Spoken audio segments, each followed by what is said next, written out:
বিসমিল্লাহির রহমানির রহিম। শুরু করছি আল্লাহর নামে, যিনি পরম করুণাময় অসীম দয়ালু।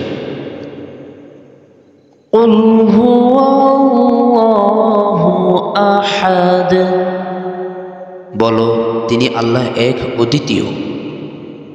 আল্লাহুস সামাদ, আল্লাহ কোনো কিছুর মুখাপেক্ষী নন, সবই তার মুখাপেক্ষী। লাম ইয়ালিদ ওয়া লাম ইউলাদ, তিনি কাউকে জন্ম দেন না আর তাকেও জন্ম দেওয়া হয়নি।